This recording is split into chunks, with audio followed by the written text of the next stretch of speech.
ចាពុកម៉ែបងប្អូនទាំងអស់គ្នាមួយថ្ងៃហ្នឹងគឺខ្ញុំអត់បានធ្វើឬក៏ចេញវីដេអូទាក់ទងជាមួយនឹងការបរិញ្ញាដើម្បីចែកជូនទៅកាន់បងប្អូនទាំងអស់គ្នាទេដោយសារតែយើងក៏មានកិច្ចការរវល់ហើយណាមួយទាក់ទងនឹងស្ថានភាពប្រទេសជាតិបែបនេះទៀតធ្វើឲ្យអាចថាវាប៉ះពាល់ឬក៏ប៉ះទង្គិចដល់អារម្មណ៍របស់ខ្ញុំដូចគ្នាអញ្ចឹងស្របពេលដែលប្រទេសជាតិកំពុងមានបញ្ហាទាក់ទងនឹងសន្តិសុខសន្តិភាពបែបហ្នឹងក៏ធ្វើឲ្យវិស័យផ្សេងវារងនឹងផលប៉ះពាល់ផងដែរហើយ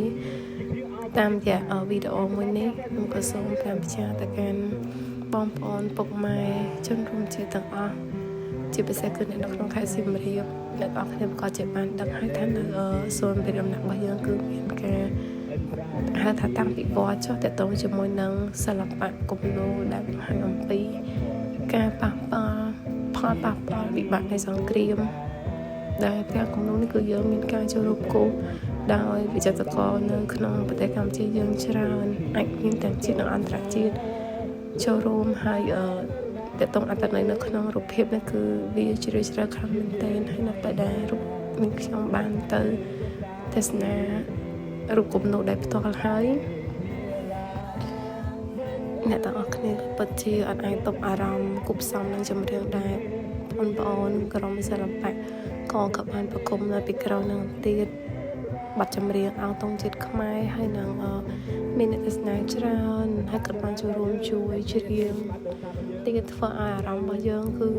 បើសម្រាប់ខ្ញុំផ្ទាល់ឈរក៏ហូរទឹកភ្នែកហើយពិតជាអត់នឹកស្មានថាប្រទេសកម្ពុជារបស់យើងនឹងស្ថិតនៅក្នុងស្ថានភាពបែបហ្នឹងចឹងអត្តន័យរូបភាពនៅក្នុងផ្ទាំងគំនូរខាងក្រោយទោះបីជាពុំមានការបកស្រាយជាសំណេរឬការនិយាយដោយបុគ្គលណាមួយក៏ដោយយើងមើលឃើញពីភាពឈឺចាប់នៅក្នុងរូបភាពទាំងអស់ហ្នឹងតាមរយៈរូបគំនូរបង្កប់ដោយអត្តន័យសពបែបយ៉ាងដូចជាឪពុកម្ដាយត្រូវបាត់បង់កូនសិស្សត្រូវរត់ភៀសខ្លួនពីមកកន្លែងទៅមកកន្លែងបាត់បង់ឪពុកម្ដាយបាត់បង់ការអប់រំសូម្បីតែលោកដែលនៅតាមវត្តអារាមក៏ត្រូវធ្វើការភៀសពីទីកន្លែងមួយទៅកន្លែងមួយដើម្បីតែទទួលបាននូវសុខភាពម្យ៉ាងទៀតបងដែលជាតែហ៊ានចូលមកបងពូមីងលោកតាអ្នកខ្លះគឺអាយុដូចដឹងតាខ្ញុំបាត់ហើយគឺត្រូវពលិជីវិតហើយនឹងត្រូវរងរបួសកំពុងតែព្យាបាលតាមទីពេទ្យក៏មានអញ្ចឹងទោះបីជា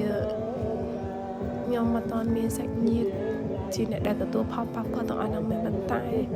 វាចាប់ដោតនៅក្នុងអារម្មណ៍យើងដែលជាកូនខ្មែរមួយរូបវាធ្វើឲ្យយើងមិនហួសពីការបរិយាយអញ្ចឹងមានតែសំណូមពរឲ្យបងប្អូនទាំងអស់គ្នាជាពិសេសអ្នកដែលស្ថិតនៅក្នុងខេត្តសៀមរាបដែលមានឱកាសអាចទៅទស្សនាផ្ទាំងគំនូរដែលតាំងពីពណ៌និងសូមជួយធ្វើការផ្សព្វផ្សាយទៅកាន់ពិភពលោកឲ្យបានច្រើនកកទាំងអស់គ្នាទាក់ទងជាមួយនឹងអត្តន័យ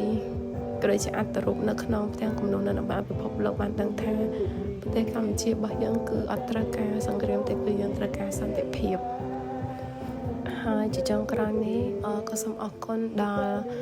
បងដែលបានផ្ដល់គំនិតនៅក្នុងការបង្កើតជាផ្ទាំងគំនូរនេះឡើងដូចជាបងប្រុសតាន់កំសួរនិងម្ចាស់ប្រេនឡាកំមកផងដែរដើម្បីជាការចងចាំមួយដល់ប្រជាកម្ពុជាជាប្រវត្តិសាស្ត្រទាំងអរគុណសម្រាប់វីដេអូនេះ